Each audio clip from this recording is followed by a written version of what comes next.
Good evening, everyone. Welcome to the Richard Nixon Presidential Library and Museum. My name is Joel Lopez, and I have the honor of serving as the acting president and CEO of the Richard Nixon Foundation.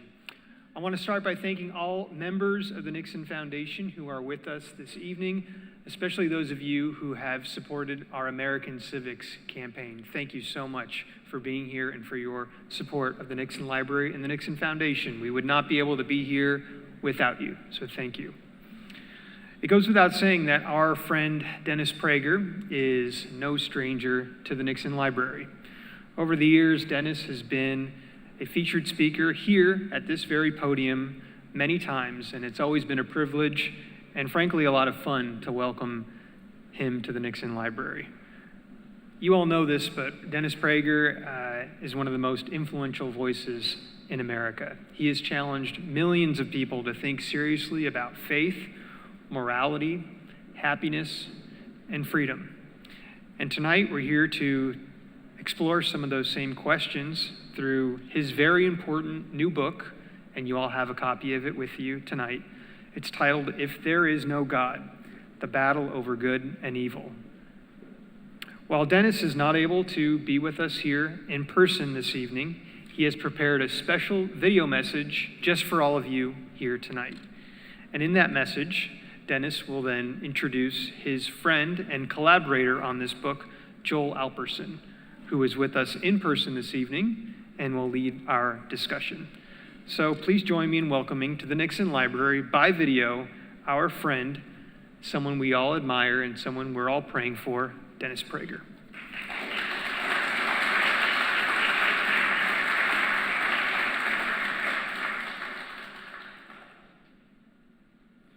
Hi, everybody at the Nixon Library.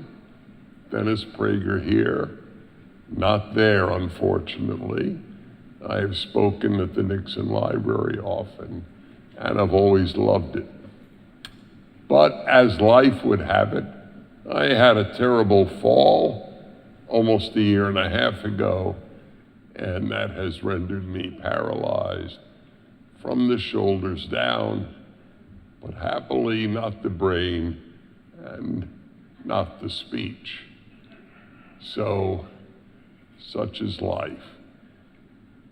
I came out with a book just a couple of weeks ago, my latest book, and that is If There Is No God, The Battle Over Who Defines Good and Evil. And it was thanks to Joel Alperson, entirely thanks to him, that the book has ever been published. He believed in it from when he recorded the first sessions that I had in Nebraska decades ago with young people. And the book includes 50 years of challenges to me over the proposition that if there is no God, there's no such thing as good and evil. All there are opinions about good and evil. It's a very big difference whether evil and good exist or whether they are just opinions. It's an incredibly important book. It rose, I am proud to say, to number 2 of all Amazon books on the day that it was published. And that's very rare for a book about good and evil and about God. So I have taken questions and challenges, as I said, for half a century. And not only that, but Joel Alperson and I added very tough questions that were not asked in order to make the book that much more compelling.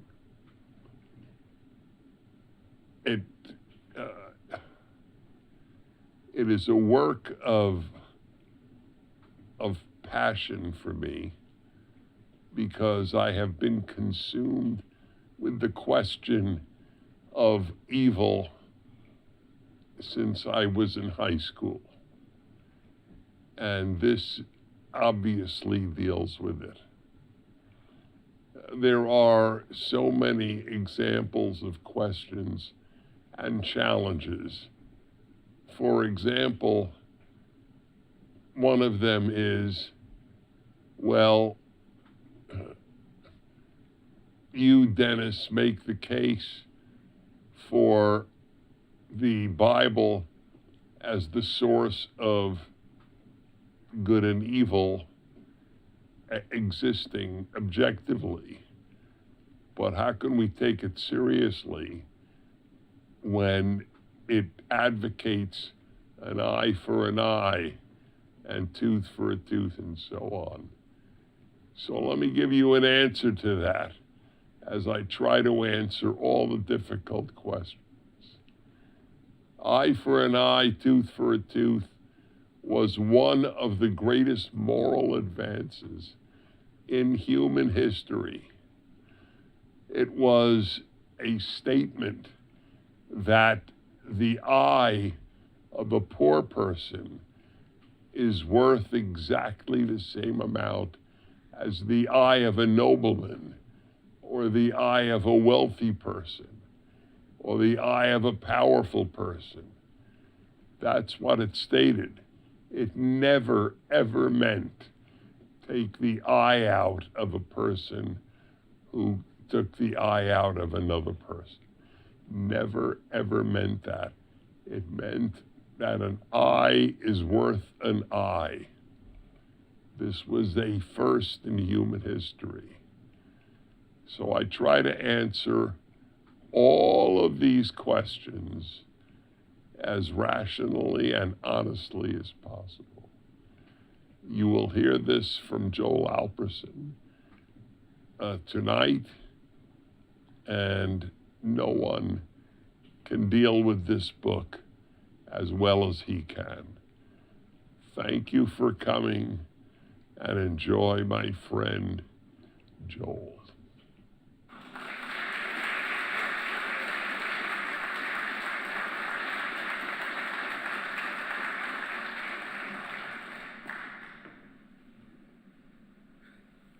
A little tough to follow that.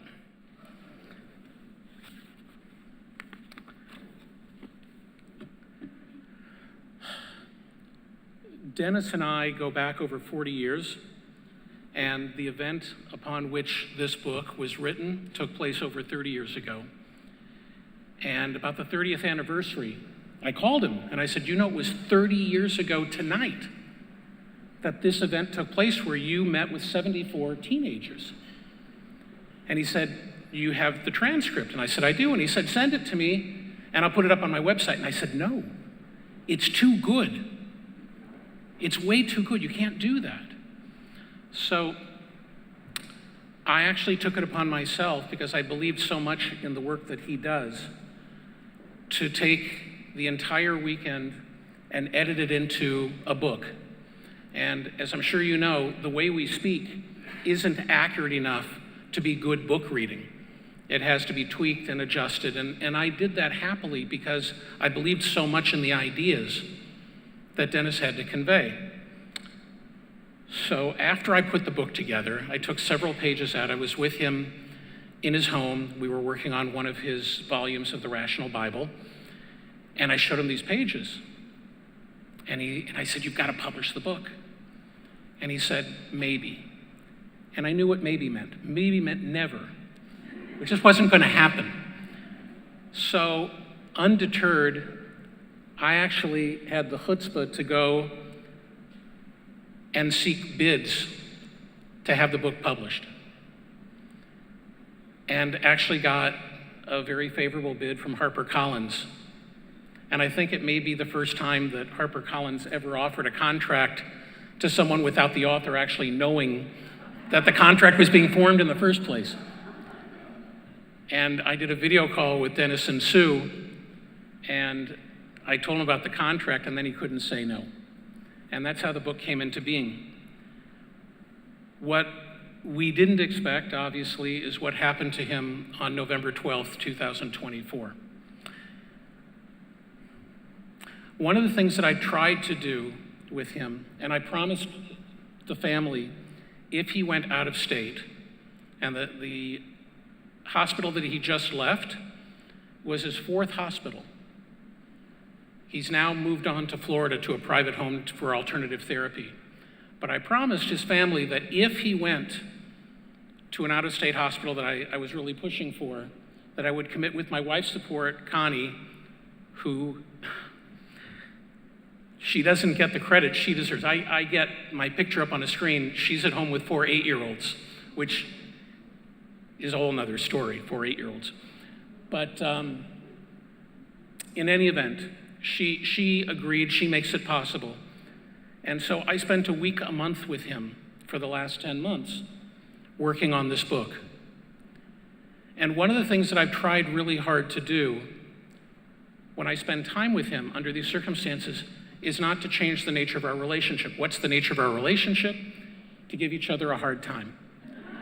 I didn't want to start treating him like an invalid, like you're so incapable. So for example, even though he's immobile from the shoulders down, when I walked in the hospital room and he hadn't seen me in a while, he'd say, "Joel." I'd say, "Dennis, don't get up." Now, that kind of humor he accepted that humor, that was fine. It doesn't always work that well. There was another time when we were working on the book, and I was standing next to his bed, as I often did, with a rolling table and my computer, standing next to him, we're working on it. And I go, "You know, Dennis, this book would be going a lot better if you hadn't injured yourself." And there was a nurse in the room who didn't know that we kidded around like that. And she thought she was in the room with one of the worst monsters she had ever encountered. So I learned I had to be a little careful about when I chose to do something like that. But to give you an idea of how Dennis handles life, my favorite story about him, or among my favorite stories, is when he was going to speak before a very large audience. And this is an example of how he just doesn't sweat things. And so he was coming down the aisle, and I happened to have a seat right on the aisle. And he's being introduced, and he's walking down the aisle to go up to the podium, and he sees me. And he slows down, and he stops. And he leans over and says 3 words to me that I promise you I will never, ever forget. He leans over, whispers in my ear, "What's the topic?"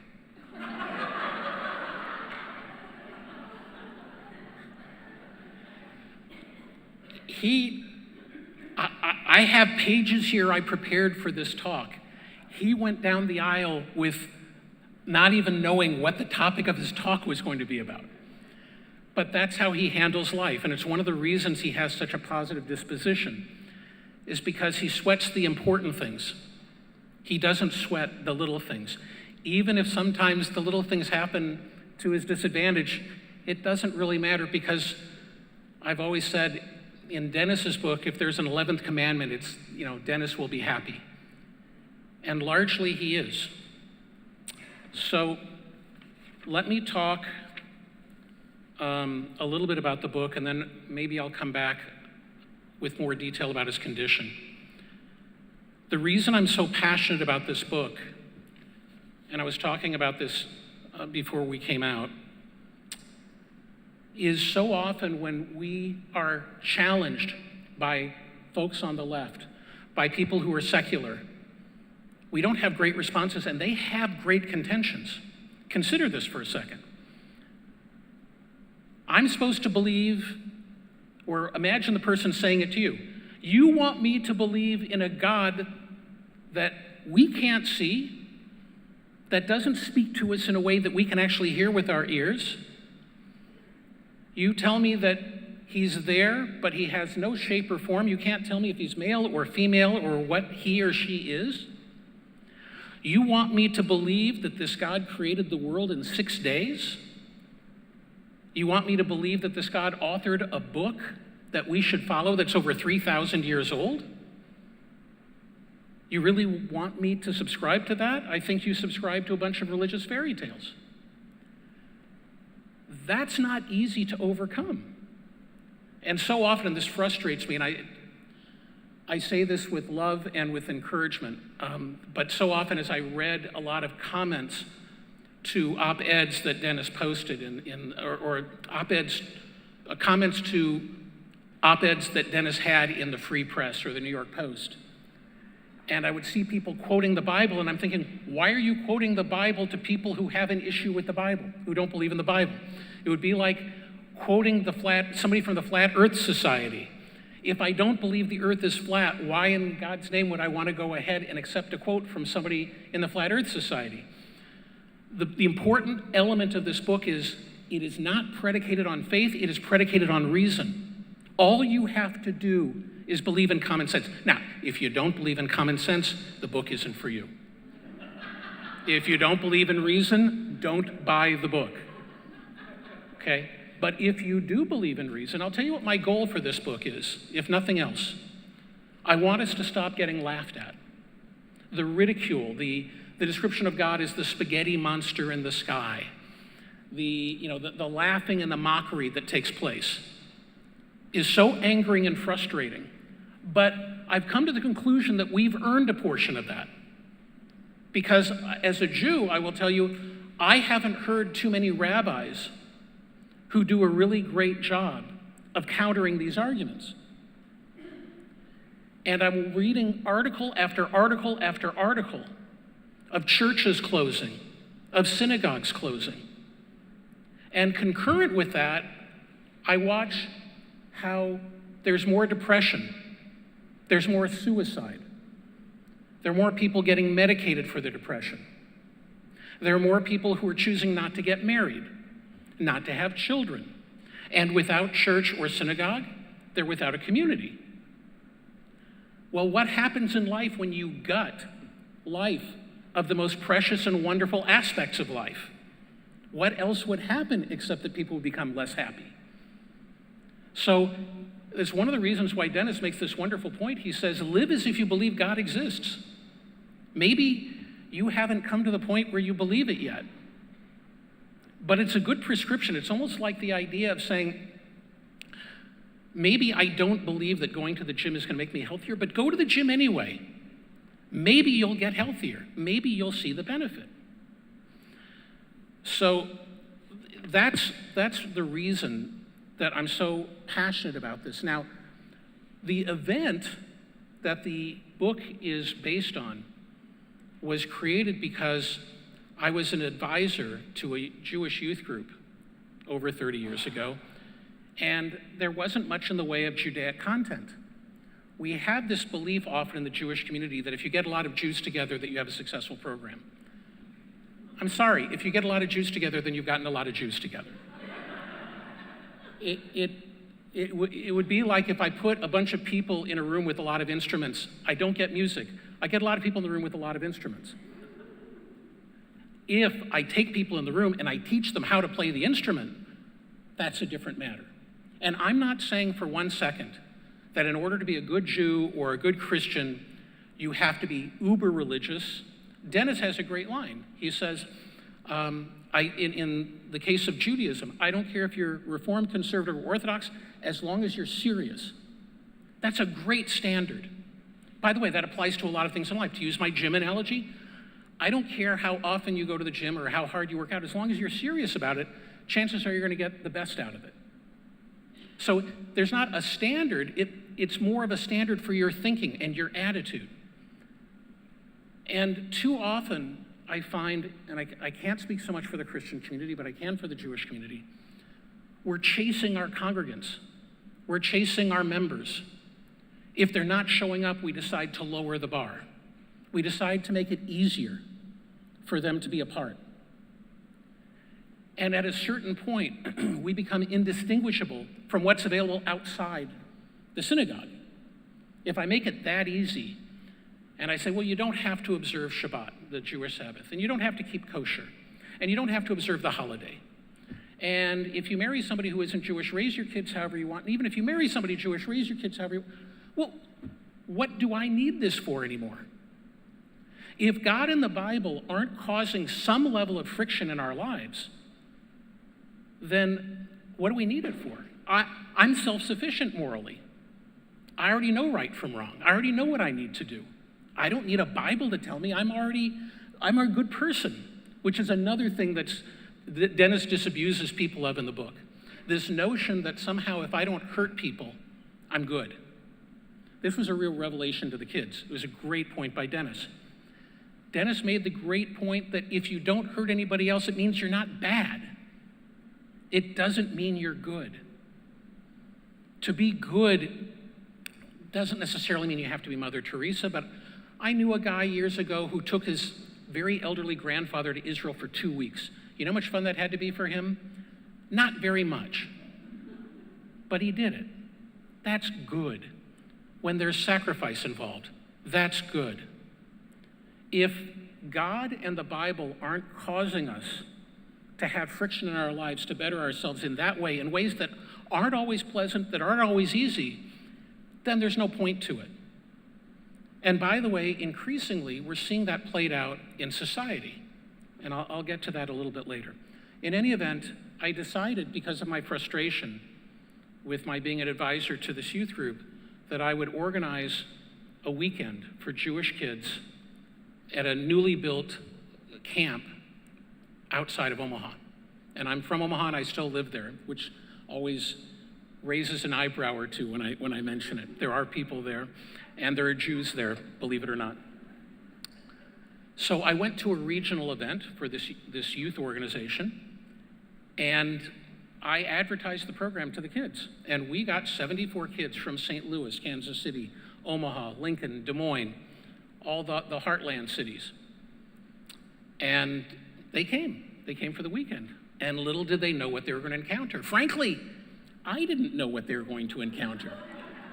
I didn't quite play. I thought Dennis might explain Shabbat, he might explain Kashrut, he might explain some of the laws. I didn't anticipate the kind of back and forth that took place. And interestingly enough, because I did surveys after the program was over, I would tell you about half the kids weren't happy with the weekend. And there was a really good reason for it. Because kids who hold a belief in their heart that they're passionate about, whether it's on abortion or euthanasia or capital punishment or whatever the hot button topics were and still are of the day, and somebody tells you, I know you believe this, and I know you're passionate about it, but here's what happens in society if you hold to that belief. They didn't like that very much. And I'm guessing in a lot of cases they had never heard that before.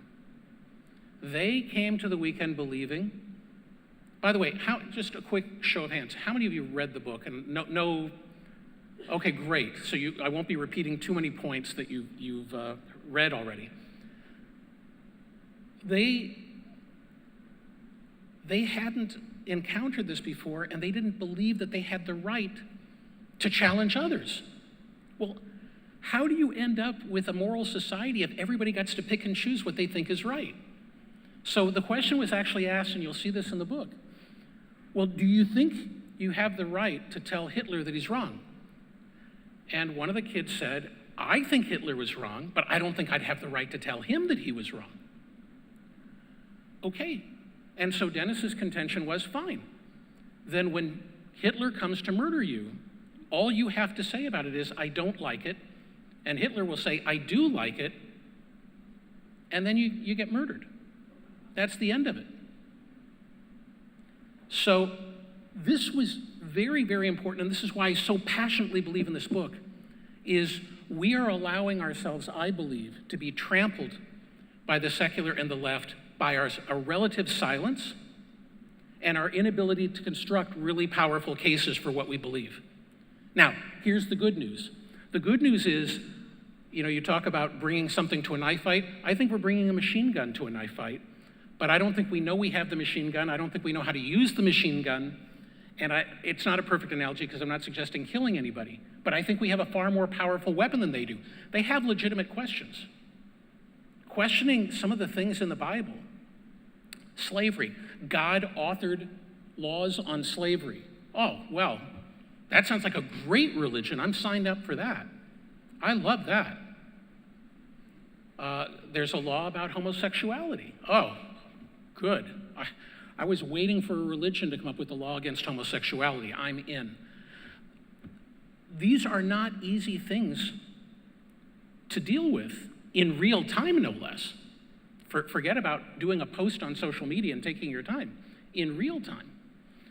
So that is the reason that I believe this book is so critically important. Is this is not just a monologue. This is not just a statement by Dennis saying, here's what I believe about this and here's what I believe about that, which would still be absolutely fascinating because he writes to interest himself, and he says he's easily bored. So if he's not interested in what he's writing, he doesn't write it.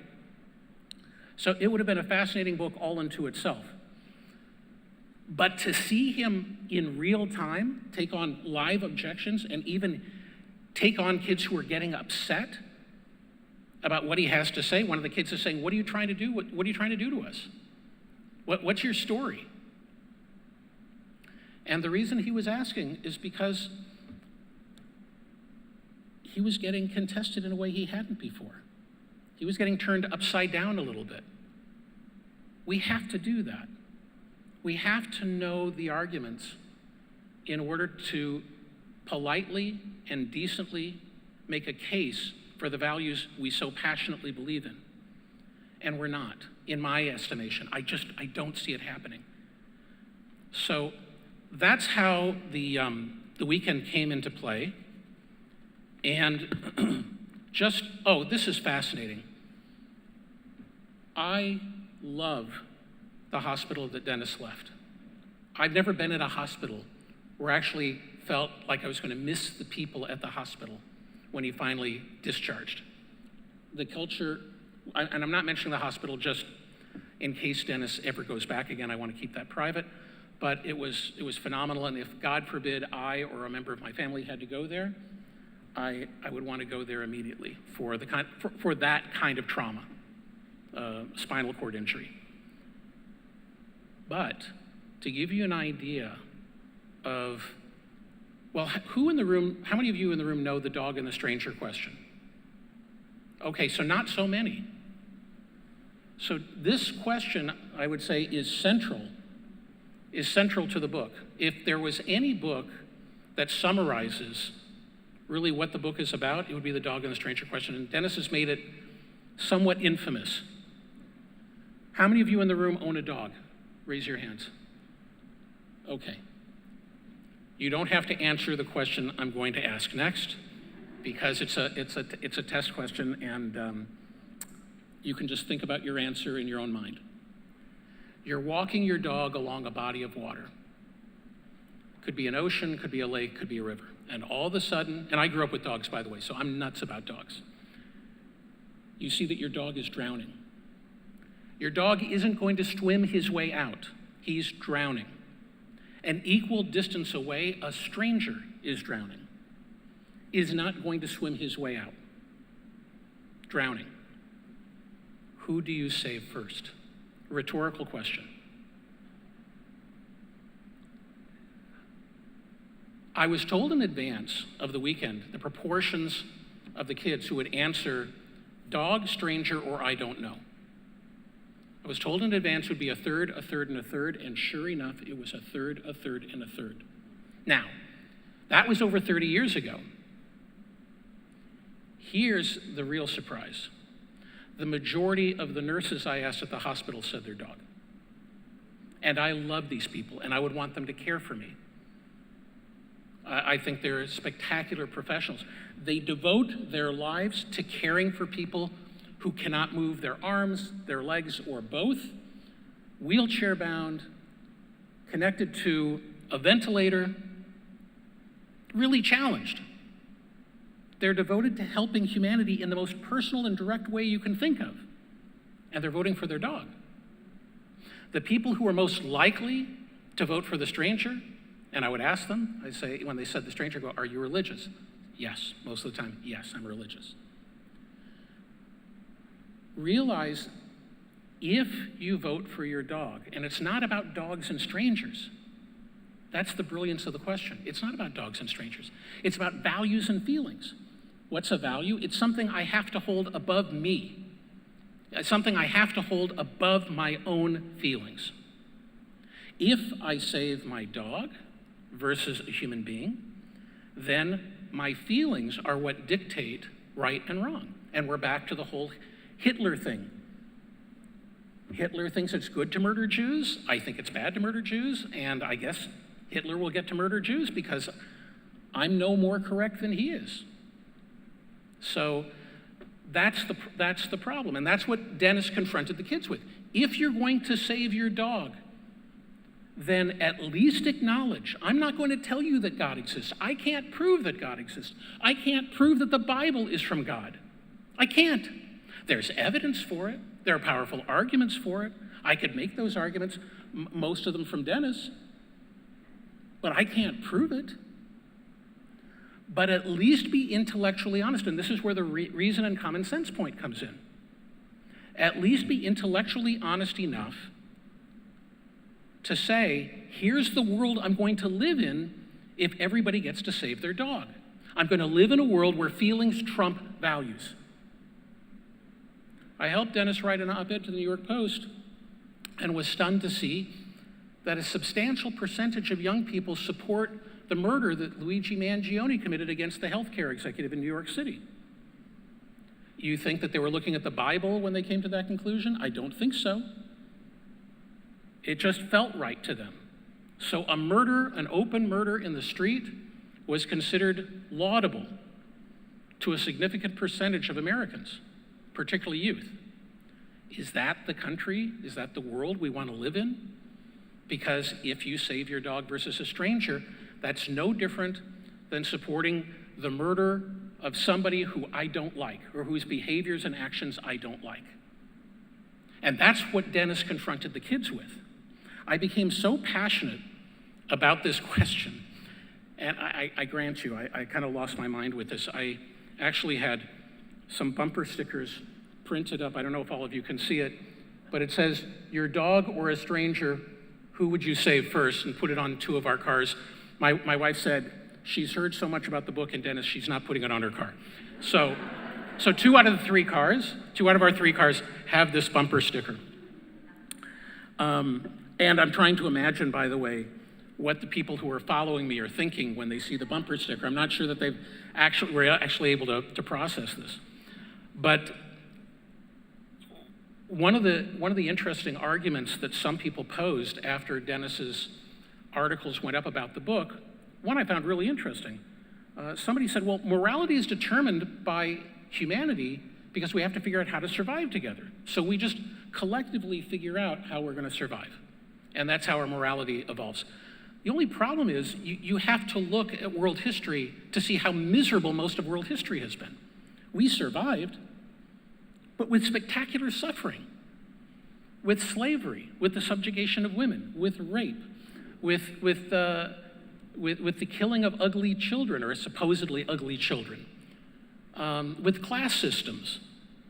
So this notion that we're going to figure it out, I mean, look at world history and tell me, where would you most want to live if not in the United States? And the chances are very good that you would choose another country that has it as its foundation Judeo-Christian values.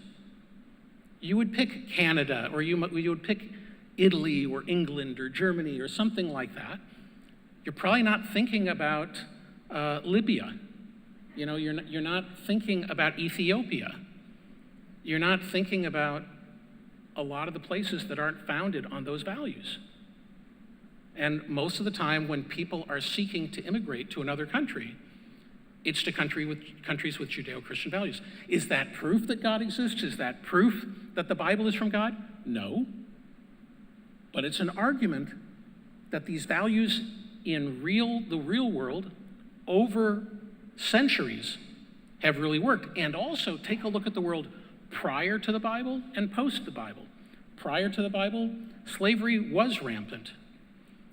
Human sacrifice was rampant. Subjugation of women was rampant. Now, Not so much, not nearly to the same degree. The world can still be an incredibly miserable place, but far, far better. Laws of slavery. So just to give you a few answers to these objections. Laws of slavery. The laws of slavery in the Bible, in the Old Testament, are made so difficult for the slave owner that it effectively ended slavery. For example, there's a law that says if a slave runs away, you can't return him. Well, that alone would have ended the institution of slavery. Now, obviously, just because the Bible stated that, it doesn't mean that everybody just embraced it. But the laws made it such, didn't say no slavery, there will be no slavery. It said, here are the laws of slavery, and through an evolutionary process, this is Dennis's point, not mine, slavery came to an end. And it's not an accident that the first two countries who brought an end to global slavery were England and America, two countries founded on Judeo-Christian values. You could say it's a coincidence, but there's a lot of coincidences out there tied to countries with Judeo-Christian values. Stoning of the rebellious child. There's a law that says you can stone your rebellious child. So you'd say, how primitive is that? How barbaric is that? Except that was the norm, that you would kill the child that you didn't like. However, the Bible, again, didn't outlaw it. It made it difficult to enforce. It said both parents have to agree that they want their child killed, so mom's got to be in on this too. Mom's probably not going to be quite as excited about killing her child as dad, number one. And then you've got to go to a judge who's also got to agree to it. Well, guess how often that happened? Not very often. So you could look at it superficially and say, stoning the rebellious child. How am I going to follow a Bible like this? Here's how you follow the Bible like this. It ended the institution. How am I going to follow a Bible with slavery laws? It ended the institution. Just because superficially it seems like it's barbaric and primitive doesn't mean that it is. Now, granted, I don't expect people to know that. I didn't know that until I started working with Dennis. I had to spend a lot of time with him working on the Rational Bible series for me to learn these things. So it's not like, oh, you're not very smart if you don't know this. No, but that's why we need you. We need us. We need us to make these explanations, to say there's something deeply profound about these laws, about this institution. This is one of the most misunderstood laws that exists. So often you'll read, oh, well, the Bible says you shall not kill, and yet you've got capital punishment in the Bible. How do you justify that? How do you rationalize that?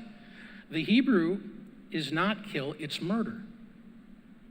There's actually a church I used to walk by on my way to synagogue. They had stone tablets of the Ten Commandments and said, thou shalt not kill. And I actually contacted the church and I said, I'm willing to help pay to have this changed. Because I feel it's an embarrassment to us. Not that the church is an embarrassment, but the law stated incorrectly is an embarrassment. It makes it look like we're idiots. And we're not. It's a mistranslation. They said it comes from the Vatican, they can't change it. Okay, if I ever get a chance to meet the Pope, I'm serious. If I ever had a chance to meet the Pope, I would make that request of him. I would say, would you be willing to make an amendment to the Catholic Church's portrayal of the Ten Commandments so it says, thou shalt not murder? The world created in 6 days. The sun and the moon and the stars weren't created until the fourth day. What was a day on day 1, 2, and 3? Maybe a day wasn't a 24-hour day. Maybe it's meant more as a general poetic kind of a statement, not as a literal statement, which is true for a number of portrayals of time in the Torah. All of these points, I think when they're raised, like I said, will cause people not to become pastors and priests and rabbis, but at the very least, as I said, my hope is that they'll stop laughing. I'm running out of time, and I want to talk about Dennis too. He is so I'm sorry to shift gears so quickly, and I spoke for longer than I imagined I would. He's speaking much better, as you saw here, than he did in the beginning. The first 2 or 3 months, he was tied to a ventilator. He couldn't speak at all. We had to hold an alphabet chart in front of him, and he would point. He would nod his head when we got to the letter that he wanted. It was 2 or 3 months. Water, W-A-T-E-R, if he wanted water. Scratch my nose, because he couldn't scratch his nose. I mean, some really basic things. His life was very primitive in the beginning. So we're very, very happy that he can communicate and be interviewed and do videos like the one that he's done. I've talked to him a lot, and he's talked to me a lot about his condition and his attitude. And it's easy for me to take a positive attitude about his condition when I'm not living his condition. But I will tell you, as unbelievably unfortunate as his accident is, that he would walk out of a shower to get a new razor he had bought, slip on a wooden floor that was moist from the shower, hit his head, the back of his head, on the bathtub, and get a C2A spinal cord injury, causing him to be immobile from the shoulders down, and as I said, even today still part-time tied to a ventilator. I said to him, you still have your mind and your thoughts and your ability to communicate. I said, maybe God decided to leave the Prager in Prager. I don't like talking about what God intended or what God didn't intend because I have no earthly idea. But if we're going to play the game of why didn't God do this or why didn't God do that, why was Sue upstairs, his wife Sue, upstairs to see him fall when normally she would have been downstairs? And if she hadn't been upstairs, he likely would have died. It was unlikely for her to be where she was at the time. Normally she was downstairs preparing his lunch for his radio show. But it just so happened that she actually saw him fall when he fell. How does one do the math on something like that? I don't know. But I can tell you the most precious part of him is still intact. The most precious part of him is still able to produce a book that was on the New York Times bestsellers list the week it came out, which I'm very proud of on his behalf. So I want to tell you that I think it's critical for his sake, for the sake of this book, that we read this book, we learn the arguments from other people as well. This book isn't the be-all and end-all, but we have to know the arguments. We have to be able to counter the people who we so disagree with. Otherwise, our silence is basically being a party to what we don't like that's happening in our country and in the West. If we are not actively countering these points and what we see happening, then through our passivity, we're going along with it. We can complain about it, but complaining is not sufficient. One of the other issues is courage. It's not comfortable to confront somebody. And I don't mean confront like stick a finger in somebody's face, but it's not comfortable to tell people that they're wrong, that you disagree with them, and here's the reason why. The alternative is so much worse.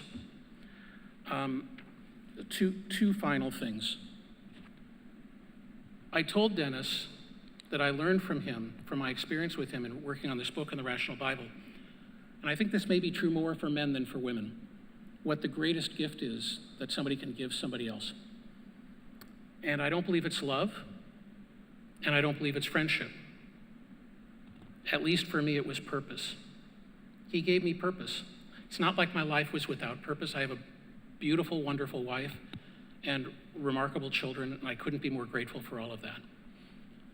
But he gave me the purpose of being able to bring these ideas to all of you and many more than you.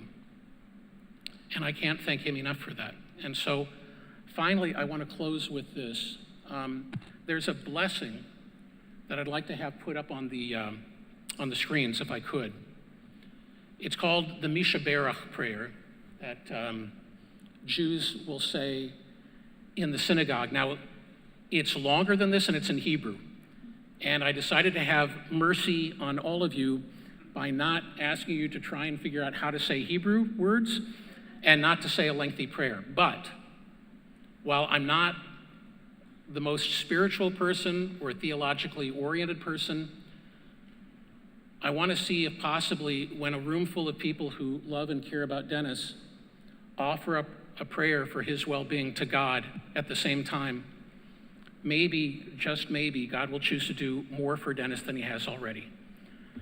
So, if you would with me, may the one who blessed our ancestors, Abraham, Isaac, and Jacob, Sarah, Rebecca, Rachel, and Leah, bless Dennis Prager, son of Hilda Prager.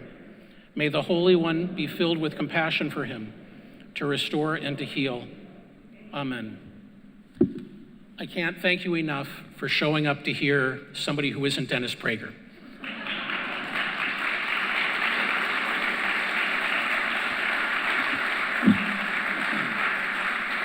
We are going to take a couple of questions.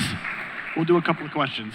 But I think that I can say on behalf of probably the audience, but for sure the Richard Nixon Foundation, Mr. Alperson, gratitude is to you for two things. One, for making this book possible by taking rigorous notes and going and producing a contract without Dennis's knowledge.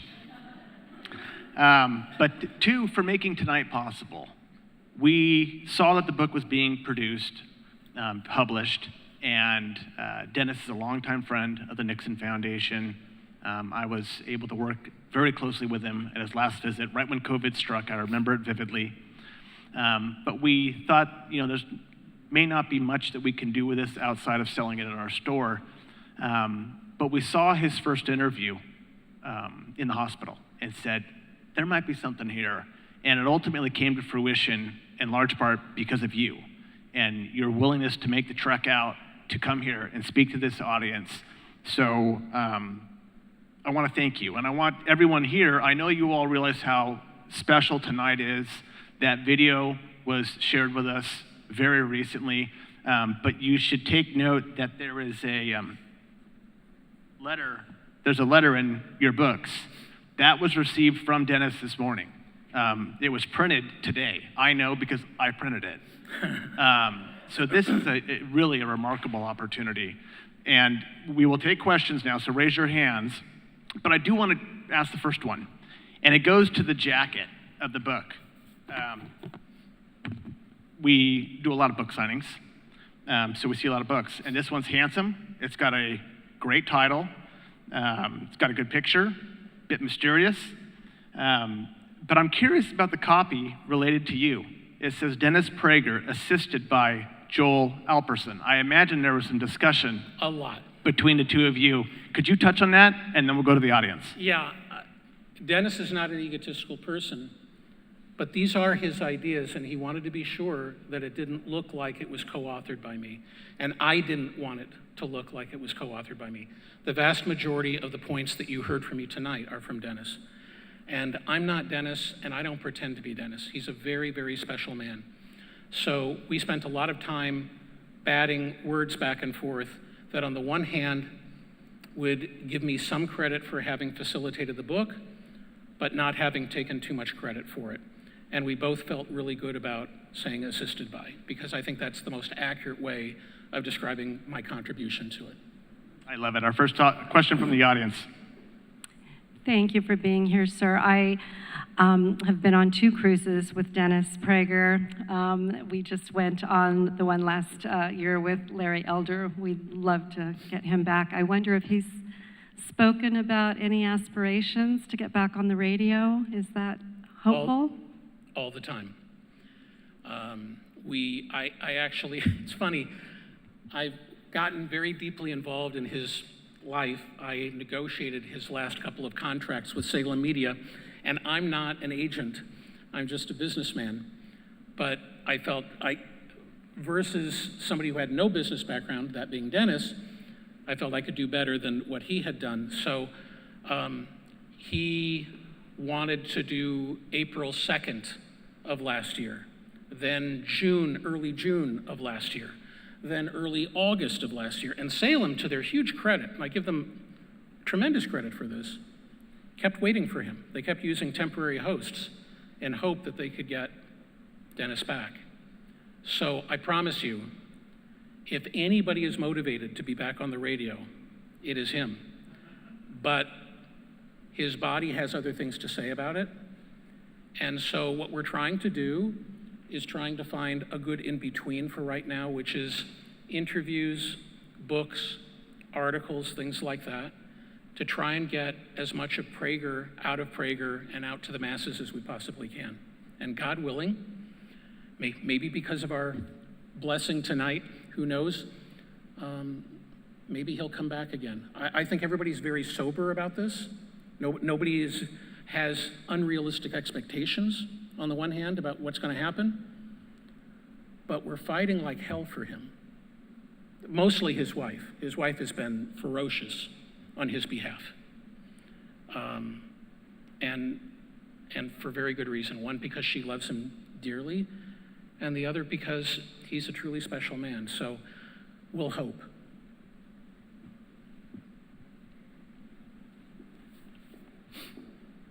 So some of the topics that you talked about with this group 30 years ago sounds like exactly the same ones that would come up today. Is that your sense of it? We wouldn't have published it otherwise. If we hadn't revealed that this was based on an event over 30 years ago, I don't think you would have known it. Now, we added about 20 questions. So not every question came from that event. But if we didn't think that these were every bit, if not more relevant today than they were then, we wouldn't have done it. So that's why I'm as passionate as I am about this book and about encouraging all of you to help make the arguments, is because if anything, the views that you will read in the book are more prevalent today than they were even then.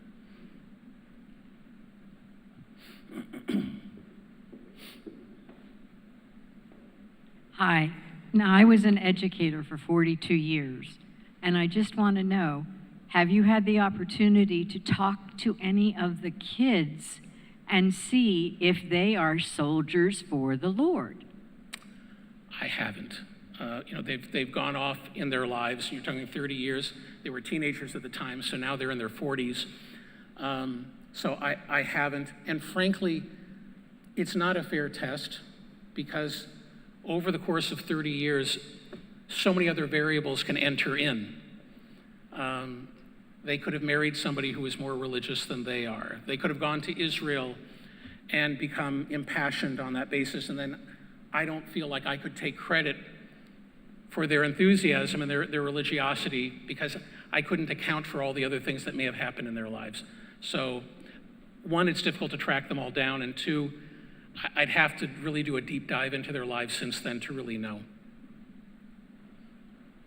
Hi. Is Dennis Prager still involved in PragerU? Yes, he's still doing videos for them. If you go to PragerU, you will see that Marissa Streit, who's their CEO, has done recently almost weekly, if not weekly, dialogues with him. And so if you go to PragerU and look for them, you'll see them. Listen, the number of phone calls I've taken from the CEO of Salem Media, can we get Dennis to do this? Can we get Dennis to do that? There's a real hunger for his voice and his ideas. And so PragerU is getting as much from him as they possibly can. I have a question. I remember a number of years ago, because I listened to Dennis Prager, God Sends Religion on the Line, so that goes back maybe 40 years. I remember he was covering a subject related to what if someone, or as you know, he's a lover of music, he liked the music of Wagner, who I believe was an anti-Semite. So to your best of your ability, Joel, how would you answer that by listening to that kind of music, but yet you're listening to someone who obviously hates Jews? By the way, my last name is Levi. Listen, you don't even have to go to Jews. I am, like Dennis, this is something he and I share. We're both audiophiles. So we both care a lot about high-end audio equipment, which unfortunately is a dying hobby. That's a whole nother conversation. The number of people that I have to listen to that I love. Listen, I listen to Pink Floyd and Roger Waters. Okay, you don't even have to go to Wagner. Roger Waters is a noted anti-Semite. Am I going to stop listening to Pink Floyd and Roger Waters? Now, if my awareness of Waters ends up tarnishing my enjoyment of the music, then that's different. Then I can't enjoy the music. But I try and put my brain on a shelf and just let my heart enjoy the music, or else I'm going to deprive myself. If you think about culturally, how many people, forget even about anti-Semitism, how many people in the arts who perform brilliantly but have views that I think are horrible, how much I would deprive myself of if I couldn't listen to or watch them anymore, then I'd just be punishing myself for the most part. So if you can't do that, I don't fault you, but I'd rather enjoy the best parts of them and dismiss the worst parts. Hello. Thank you for bringing information about Dennis here. We all enjoyed it. I know Dennis worked on a rational Bible, and he hasn't finished 5 books. Can you say something about it? Yes, I can. Tomorrow morning, I fly to Florida from here to work with him, God willing, on Leviticus, which is the remaining book. I started that project with him over 20 years ago, and it was because the cassette tapes that I listened to at the time were so remarkable to me that I talked to him about having some transcribed, and he was very enthused because he hoped that ultimately the transcriptions would result in a book. And sure enough, they have 4 volumes. But at this point, and we finished, Leviticus has 27 chapters, we finished 10 so far. So we got 17 to go. It ain't easy getting it from him right now, working with him in his condition. And even more difficult because he won't generally call me. Usually I have to be with him to work with him. But if that's what I have to do, and my wife continues to incredibly, kindly, generously support me, for my kids it's a lot harder when daddy's gone for that long, then I'm gonna do it. I'll do it because that is his legacy, that project. If there is any writing that he's done that will be read 100 years from now, it will be that writing. So I'm very committed to it. I know he is. I'll be thrilled if we're able to finish it this year. I don't know if we will, but I'm gonna try really hard. We'll take one more question. You, ma'am, what is your question? I expect that you and Dennis had many conversations about this, and I'm wondering, what is your hope, or what do you recommend that how this book be studied and or utilized? I think I think I have more feelings about this than he does. I'm actually more passionate about the book than he is, and I always have been. Look, the truth is, after having been through what he's been through, it's harder for him to get excited about things. His scale of excitement has been muted somewhat. He's not going around depressed, but after something like this, in order for him to get really excited, something really spectacular has to happen. So I would say, at least from my perspective, I want this to be a book that people use to explain to others, presumably youth, to be able to say, I want you, and this is what I'm doing with our 8-year-olds. I want you to understand not hurting somebody else isn't being good. I want you to understand that no God means everything is opinion. I want you to understand that the world is a far better place with the Bible than without, and I want you to understand that these objections about slavery and homosexuality and the creation of the world have answers. And I'm willing to offer them.